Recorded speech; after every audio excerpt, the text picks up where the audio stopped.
18 бөлүм. Дөөт Шабул менен сүйлөшүп бүткөндө Жонатан дөөткө жүрөгү менен тартылып, аны жанындай жакшы көрүп калды. Ал күнү Шабул аны алып калды. Атасынын үйүнө кайтууга уруксаат берген жок. Жонатан дөөт менен дос болууга шерттешти, анткени аны жанындай жакшы көрүп калды. Жонатан үстүндөгү кийимин чечип, дөөткө берди. Дагы башка кийимдерин, кылычын, жаасын жана курун берди. Шабул кайда жибербесин, дөөт бардык жерде акылмандык менен иш кылды. Ошондуктан Шабул аны аскерлерге башчы кылды. Бул бүт элге жана Шабулдун кулдарына жакты. Дөөт Пелиштиликти жеңип келгенден кийин, алар келе жатышканда Ысрайылдын бардык шаарларынан аялдар ырдап, бийлеп, дап жана жез табак кагып, Шабулду салтанат менен тосуп чыгышты. Ырдап бийлеп келе жаткан аялдар Шабул миңди жеңди, дөөт болсо 10 миңди жеңди дешти. Ошондо Шабулдун ачуусу келди. Ага бул сөз жаккан жок. Ал дөөткө 10 миңди, мага миңди беришти. Ага падышачылык гана жетишпейт деди. Ошол күндөн тартып Шабул дөөттү жек көрө баштады. Эртеси күнү мындай болду. Шабулга теңир жол берген жаман рух келди. Ошондо ал өз үйүндө жинденди. Дөөт болсо мурункудай эле кыласпап чертип отурган.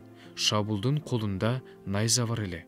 Дөөттү дубалга кадап салам деп ойлоп, Шабул ага найзасын ыргытты.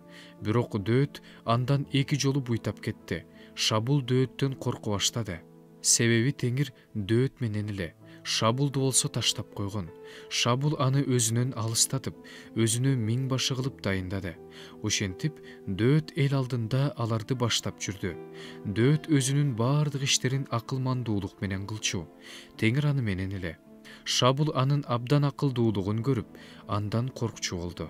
Бүт Ысрайыл менен Жүйүт эли болсо, дөөттү жакшы көрүшчү. Анткени дөөт аларды баштап жүрдү. Шабул дөөткө: "Бул менин улуу кызым Мейрап. Мен аны сага аялдыкка берем. Сен менин эр жүрөк жоокерим болуп, теңирдин согуштарын жүргүзүп турсаң эле болду" деди. Анткени Шабул ал менин колумдан эмес, Пелиштиликтердин колунан өлсүн деп ойлоду. Бирок дөөт Шабулга: "Падышага күйөө бала болгудай мен киммин? Менин өмүрүм эмне болуп калыптыр? Ысрайылда атамдын уруусу ким болуп калыптыр?" деди. Бирок Шабулдун кызы Мейрапты дөөткө бере турган маал келгенде, ал Мехолалык Адриэлге аялдыкка берилген эле. Бирок дөөттү Шабулдун дагы бир кызы Михал сүйүп калды. Бул жөнүндө Шабулга билдиришти.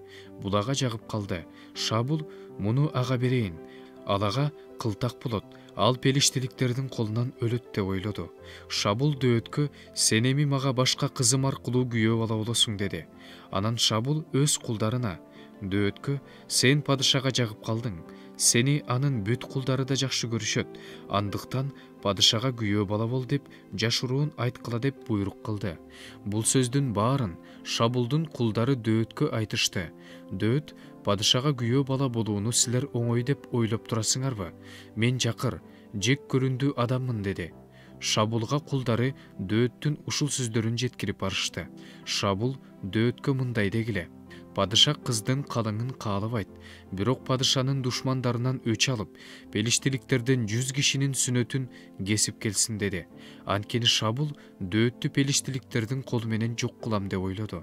Кулдары бул сөздөрдү дөөткө айтып барышты. Падышанын күйөө баласы болуу дөөткө жагып калды. Белгиленген күндөр бүт электе падышага күйөө бала болуу үчүн дөөт турду да өз кишилери менен барып Пелиштиликтердин 200 кишисин өлтүрүп, алардын сүнөтүн кесип келип, падышага толук тапшырды. Шабул кызы Михалды ага күйөөгө берди. Шабул теңирдин дөөт менен экенин жана Михалдын дөөттү сүйөрүн көрдү, билди. Ошондо ал дөөттөн мурдагыдан да аябай коркуп, ага өмүр бою душман болуп калды. Пелиштиликтердин аскер башчылары согушууга чыкканда, согуштун башынан аягына чейин дөөт Шабулдун бүт кулдарына караганда туура иш кылчу. Ошондуктан анын ысымы абдан даңкталды.